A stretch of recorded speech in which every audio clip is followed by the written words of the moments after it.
This is everything I ate traveling from Dublin to London as someone who lives to eat. Airport espresso usually sucks. Butler's Chocolate Cafe at Dublin Airport is incredible for no reason. And they give you a free chocolate with your cappuccino. I ate it on my very quick British Airways flight into London. Checked in, did my makeup, and headed to an early dinner at the only tapas restaurant I fuck with outside of Spain, Barrafina. They lost their Michelin star last year, and I do not understand why. I will make a dedicated video about this meal, but my husband and I shared aromatic razor clams, goat cheese stuffed zucchini flowers drizzled in honey, pan con tomate, iberico tomato salad, local Malton oysters, tuna tartare, Spanish tortilla, and my favorite, arroz de carabineros. These are the most expensive prawns in the world. They taste like lobster. Fresh orange sorbet and Basque cheesecake for dessert. After a nap, I headed to the 13th best bar in the world, the ultra glamorous Connaught Bar. I initially feared I could not afford to be here since the first page of drinks cost $150 to £2,210. Fortunately, their famed Connaught martini is only £30, about $45. It's served from a fancy trolley and is infused with your choice of oil. I went with cardamom, and it was the best martini I've ever had. I also had their summer fruit forward yet somehow savory BRB and a delicious rum and vermouth based nightcap with lavender honey and pina colada foam. Sweet dreams. I am in London and I have treats from a Palestinian owned bakery called Bunhead Bakery. They also had merch. First up we have their OG cinnamon bun, and this one is vegan.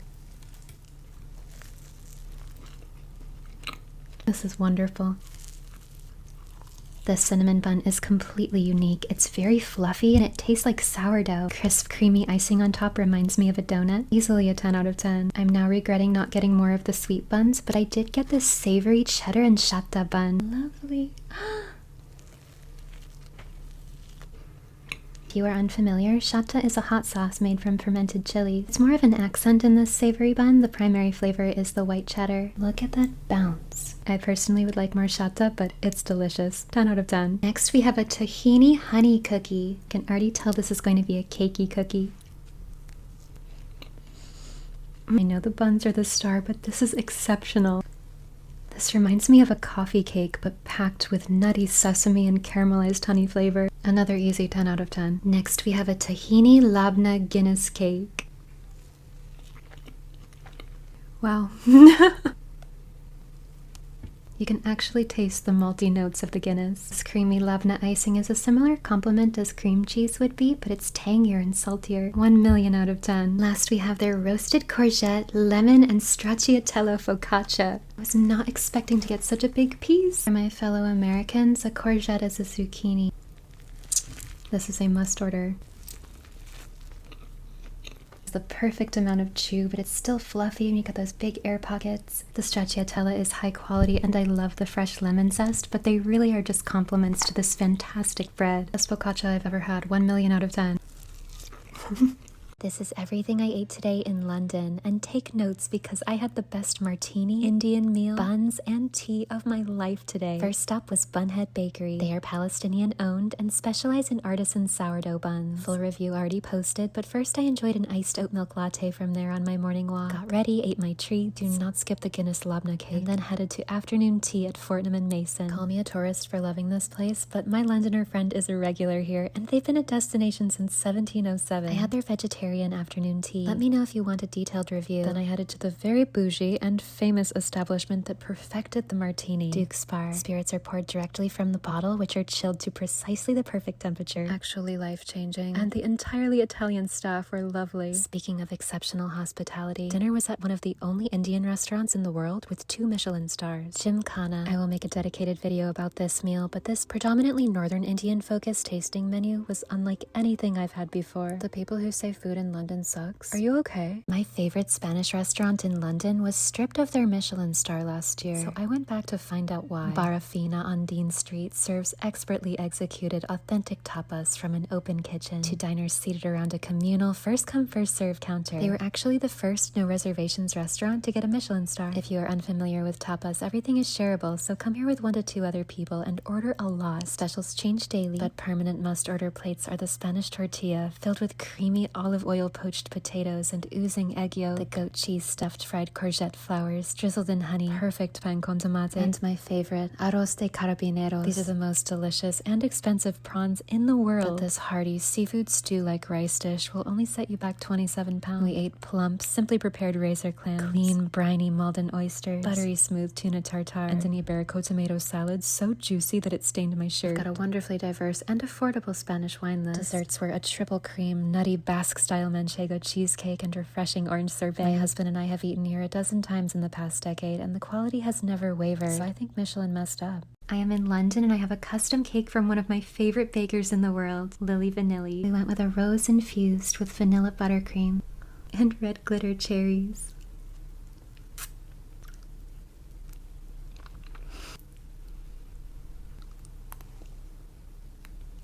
I love that you can see the rose petals in the cake as well as taste them. It has a very subtle floral flavor.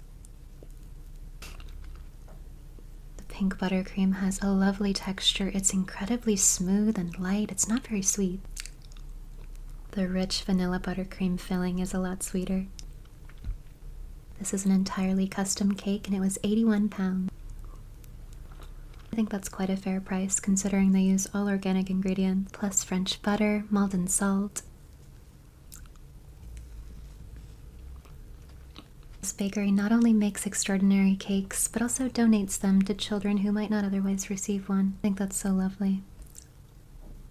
Today we're eating brunch at a Palestinian-owned restaurant in London that is in the Michelin Guide. Akub in Notting Hill serves brunch and dinner menus, combining traditional Palestinian recipes and contemporary cuisine. They have an incredible cocktail program and Palestinian wine list. This Nadim Chardonnay from Teba Winery tasted like green apple and guava. Light, summery, delicious. Very good espresso drinks too. My flat white was a 10 out of 10 and paired perfectly with the Arabic coffee French toast. This is a moist, buttermilk-soaked brioche served with sweet cocoa-dusted whipped laban, which is a type of yogurt. The accompanying syrup is thick and full-flavored with Arabic coffee and cardamom. I also got their alayat bandora, a popular Levantine dish of slow-cooked ripe summer tomatoes, green chili and coriander, and jammy eggs. Every bite was memorable, and I'm so glad I got sides of both their red and green shatta because they were so delicious. I was straight up eating them by the spoonful. Brunch at Akub was fantastic, but I'll definitely be back to try the dinner menu. If someone had £900 to spend on a meal in London that will be perfect, I'd send them to the Ledbury. The last time I ate here, they had 2 Michelin stars. Now they have 3. Owner Brett Graham and head chef Tom Spenceley are creating the definition of British fine dining. All of the produce comes from their own farms. They even raise their own pigs, deer, and cows. And the mushrooms are grown in the basement. The tasting menu costs £285 per person, technically consisting of 8 courses, but I counted 17 different dishes. So yes, you leave very full. They start you off with a series of very rich amuse-bouche. My favorite being a truffle-topped savory savarin with smoked eel. Every bite was a perfect 10, but dishes that linger in my memory are the scallop from Isle of Mo, finished with British wasabi, which due to climate is more herbaceous than the Japanese variety. Delicate wild Cornish turbot, topped with N25 Osiatra caviar. Kimmeridge Bay lobster with kombu and sherry glazed morel mushrooms, which were stuffed with the claw meat. This wild garlic-filled laminated pastry served with goat's whey butter. One of our servers observed how much I loved this and brought me another. My favorite of the 6 desserts was the poached apricot with elderflower kakigori, which they finish with the best dessert wine in the world in my opinion, Chateau d'Yquem, specifically the 2011 vintage, which costs like $500 a bottle. The Ledbury needs to be on your dining bucket list. This is everything I ate on a day when dinner was a 3 Michelin star tasting menu in London, and the amount might shock you. The portions at these meals are indeed small, but there are a lot of them. Cumulatively, it's 2 to 3 times the amount I would typically eat for dinner. Started my day with an espresso doppio at my favorite cafe in London, Bar Italia, open since 1949. I even bought a bag of beans to take home. Arome might be the best bakery in London. They make French-style pastries, but with East Asian flavors. I had one of their giant egg custard tarts, which perfectly emulated dantin, but with pâte sucrée. I also had their nori and tomato pain suisse, which was filled with seaweed jam and tomato confit. I heard that Japanese-owned Omotesando coffee has the best matcha in London, and I can confirm, strongest ceremonial grade from Uji I've had in this country. And that was it until dinner, which was at the 3 Michelin star restaurant Gordon Ramsay. Yes, the namesake and first wholly owned restaurant of our beloved King Hater himself since 1998. I'm not sure if I'll elaborate on this meal yet because it was not great. It was filling though, 7 courses plus amuse-bouche, bread, palate cleansers, canapes. Much later on, I did have room for a midnight snack, a vegan Kit Kat, which tasted exactly like a regular Kit Kat. I spent over $1,000 to eat at Gordon Ramsay's 3 Michelin star restaurant in London, and I thought it was just okay. To be clear, I mean no disrespect to anyone at restaurant Gordon Ramsay, including the namesake himself, who doesn't actually work there anymore. But it was his first solo restaurant, opened in 1998, and they've had 3 Michelin stars since 2001. They offer 3 different tasting menus, a 4-course, a 6-course, and their carte blanche, a bespoke, hyper-seasonal 7-course, priced at £260 per person, which we of course opted for. The meal started strong with a decadent comté pau, tartlets filled with lobster and coriander emulsion. This lemon verbena infused tomato dashi was a refreshing palate cleanser, leading into the tender calamansi scented scallop tartare, finished with chilled lobster broth. Unfortunately, from here on, the meal was palatable but incredibly boring. Slightly too chewy lobster and beurre blanc, sea bass and bouillabaisse, and Cornish turbot with vin du vent, blended into a forgettable one-note blur of salt, cream, and butter. Tête de moine is a nutty Swiss cheese, commonly served finely shaved, which is what this is. They added honey and sour cherries for contrast. Solid cheese course. The hibiscus peach rose sorbet needed more acid. The main dessert was giving spumoni, which is a compliment. The white chocolate coating was overpowering, but I loved the Malaga strawberries on the top. Was this a bad meal? Of course not. But would I recommend it to a friend? No. This is everything I ate and did today on a 95-degree day in London. And take notes, because this was one of the best days of eats in my life. Started with a perfect iced 70% chocolate dirty chai at Nagare Coffee. This vanilla cannelé was the best cannelé I've had in my life. We moved from my husband's work hotel to a historic hotel that I picked, housed in a gorgeous restored Georgian building. Batty Langleys. Thank you to my friend Lenina for the rec. I love this place and I will stay here every time I'm in London. Did some shopping at Spitalfields. If you've ever wondered what I smell like, I collect Byredo fragrances. I purchased their new Rouge Chaotique, which is my current favorite. Dinner was a 4-hour, 15-course tasting menu at Ikoyi, a 2 Michelin star West African restaurant, currently ranked 15th best in the world by World's 50 Best. This was my favorite meal so far in 2025, and I have a lot to say, so full video soon. I was so full that I needed a walk before boarding my sauna to one of the world's 50 best bars, quaint Mayfair. The bartenders here are so whimsical and nice, but also serious about cocktails. They made me a cherry beverage to match my dress with Kettle One, Di Saronno, green cardamom, citrus, and of course cherry. At 3 a.m. I ordered a glass of milk from room service to go with a leftover brownie from Lily Vanilli, 1 million out of 10, and sweet dreams. This is my honest review of the most popular and touristy afternoon tea in London, Fortnum & Mason. If you are unfamiliar, Fortnum & Mason is a beautiful luxury department store, open since 1707. On the 4th floor, you'll find the Diamond Jubilee Tea Salon. Afternoon tea costs £82 and includes finger sandwiches, plain and fruit scones with clotted cream, and Fortnum's own strawberry preserves and orange curd, a selection of patisseries, and of course a pot of your choice of Fortnum's tea. I like their royal blend. I love their smoky Earl Grey. You can also add on champagne or their non-alcoholic sparkling tea, which tasted like Darjeeling and lemongrass. I was supposed to be here with my sister, who is allergic to gluten. Yes, they have a gluten-free menu, as well as vegetarian and an entirely savory menu if you don't want sweets. But her flight was delayed, so I was here alone. I opted for the vegetarian menu. The bread on the finger sandwiches was fresh and soft. The egg mayonnaise and cucumber with lemon and mint were flavorless, but I loved the courgette with sun-dried tomato and mature cheddar with Fortnum's pickles. The highlight of the entire tea for me were the scones, buttery and soft with a caramelized exterior and with the richly creamy clotted cream. Exceptional. The patisseries were hit and miss. I loved the rose eclair and ultra moist raspberry loaf, but the apricot elderflower and chocolate mousse cakes had very thick waxy outer shells, and the blueberry lavender tart was soggy and gummy. I still love Fortnum & Mason and will always recommend them. I'm in London and I have desserts from the most expensive bakery in the city, Cedric Grolet at the Berkeley. First we have their blueberry pavlova, meringue base with blueberry gel and fresh blueberries. Blueberries are by far my favorite fruit, and this compote is so richly flavored and juicy. Meringue is delicately crisp. There are big ripe blueberries all throughout. Easily a 10 out of 10. Next we have their coconut and mango flour. This is described as sweet dough, coconut croustillant, coconut dacquoise, mango gel, and fresh mango. What makes this special is the crisp base. It reminds me of a coconut shortbread. The only element that could be improved is the mango. This gel is really lacking flavor. It's giving underripe. 8 out of 10. I always get flamed for eating these with a fork, so I'll eat this like everyone else. So incredibly tangy. I feel like I'm biting into limeade gelée.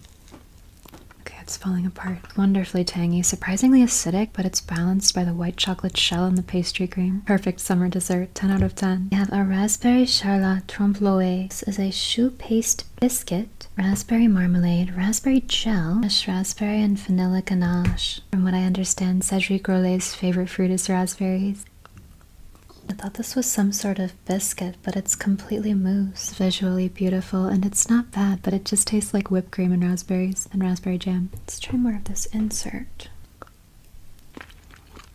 The insert is gummy and has no flavor. 4 out of 10. Last we have their vegan basil strawberry. It's falling apart already.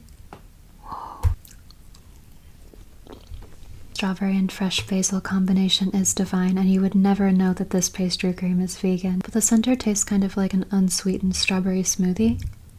Needs a little more sugar and ripe strawberry flavor. Still quite good and visually adorable. 6 out of 10. I get asked every day how I eat so many desserts and maintain my 70-pound weight loss. So let me show you what I eat in an entire day on my last full day in London. Now, I don't typically eat $130 worth of patisseries for breakfast, but I was so excited to try these beauties from Cedric Grolet at the Berkeley review video already posted. These were pretty small, but I still shared about half of them with my husband. Later on, I met up with my friend Lenina at a bar with shapes for a name. Ultra minimalist Bauhaus-themed bar that makes their own distillates from fruits and herbs. Had 3 bevs. My favorite being this martini-adjacent yellow habanero. It was a bajillion degrees this day, so they kept refreshing our glassware to keep the drinks cool. Dinner was at Brat, a 1 Michelin star restaurant inspired by live fire cooking techniques of the Basque region. I've read mixed reviews of Brat, but I thought this meal was a 10 out of 10. We had grilled bread topped with anchovies, asparagus with fresh cheese, smoky caramelized John Dory, a fresh green salad, and my favorite, their smoked mussel toast. This muscadet from John Baptiste Hardy paired so nicely with the food, finished with a decadent burnt Basque cheesecake and olive oil topped ice cream. Life is short, and you deserve to eat dessert. It's my last morning in London, and I'm having breakfast in bed. English breakfast tea. It's really strong. I usually don't add milk to my tea, but this is so strong that it needs it. Freshly squeezed orange juice. I'm staying at Batty Langleys right now in Shoreditch. I ordered their mushroom and marmite toast. Looks like we've got some sun-dried tomatoes, chili, and cream cheese on the side. I love the contrast between the bright chili flakes and the rich cream cheese. I am admittedly more of a coffee person than a tea person, so I also got a double espresso. Time to go home to LA.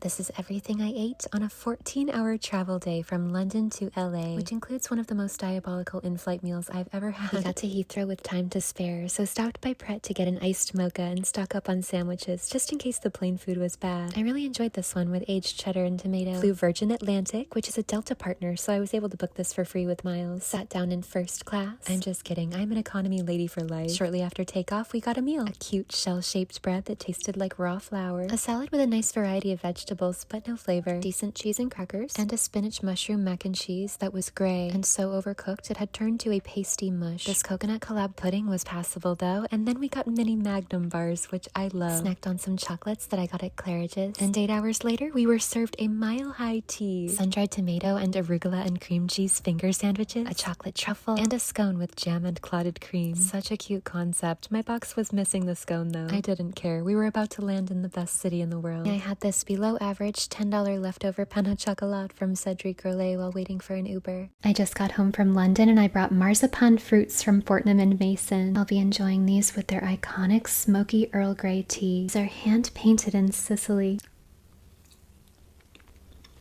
This is delicious. I love marzipan. I believe these are all the same flavor, just different shapes. I have a green apple.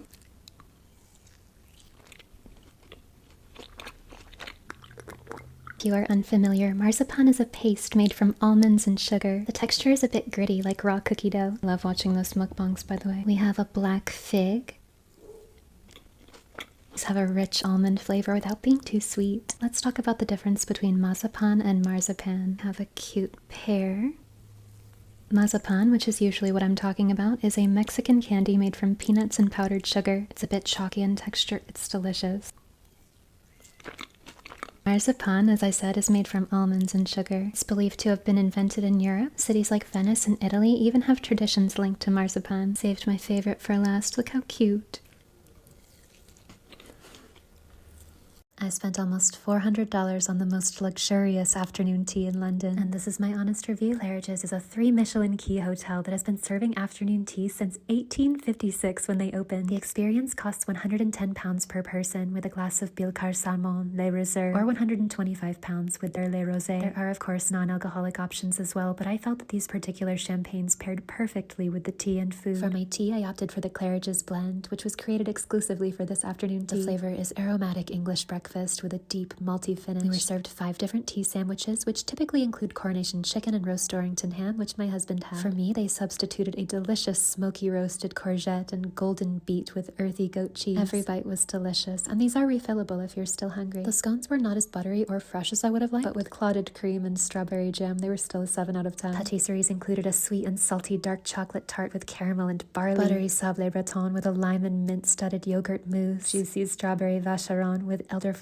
cream, and my favorite, a honeyed apricot and vanilla mousse. Bold words, but Claridge's might be my favorite afternoon tea in London. I ate at one of the only 2 Michelin star Indian restaurants in the world, and here's my honest review. Gymkhana in London is inspired by the elite high society clubs of India, but you don't need to be rich to eat here. The tasting menu costs just £145 per person, or $135 for the vegetarian version, and includes a lot of food. There are technically 7 courses, but this is 1 course for 1 person. They offer a wine pairing, but if you're going to request everything be diabolically spicy like I did, stick to cocktails. They have one of the best cocktail programs in London. They start you off with a delicious variety of papadums, chutneys, and raita, and the very fun to eat jaljeera-filled golgupas. I had sweet, tangy, tamarind chutney-scented aloo chaat, beetroot chops pao, which are like spicy little potato cutlet sliders with peanut gati masala, and my favorite, bakuchu kum truffle pilau, an aromatic basmati rice cooked in a ghee-scented pastry and packed with rare expensive mushrooms. Desserts were a divine rose-scented saffron and pistachio kulfi faluda, which is Indian ice cream with sweet basil seeds, along with a candied fennel chocolate truffle and kaju katli, a fudge made from cashews. Every single bite was a 10. And I love that Gymkhana is not just doing generic French fine dining with a sprinkle of Indian fusion. This is Northern Indian cuisine, done incredibly well, and they need to be on your dining bucket list. I have eaten at over 50 Michelin stars in the past 6 months, and my favorite thus far is Ikoyi in London. Ikoyi is the Nigerian birthplace of co-founder Ire Hassan Udukale, but do not expect traditional Nigerian food here. Chef Jeremy Chan's tasting menu features flavors from across West Africa, structured around the highest quality British produce. The meal costs £350, which is $470 per person, consisting of 15 courses that were not only delicious, but completely unique. No bite was less than perfect, but dishes that changed me as a person were a buttery bluefin tuna from Cornwall, atop pistachio milk pudding, and confit turnips in a broth of raspberry, fig leaf, and chili. Sweet, sour, savory, unforgettable. This mussel saffron creme caramel with thinly sliced razor clams and a beetroot reduction whose sweet flavors enhanced the ultra-rich, fatty N25 Kaluga Reserve caviar. Tender langoustine glazed octopus with white flint grits, smoked jollof rice, and a decadent lobster custard with pickled carrots, pistachio flowers, and sweet black mint. I am a dessert enthusiast, and all 4 of them at Ikoyi were a perfect 10. But this cherry cola sorbet, whose flavors they achieve naturally with spices like hibiscus, clove, and peppercorn, left me speechless. Ikoyi is one of the best restaurants in the world, and worth booking a flight for.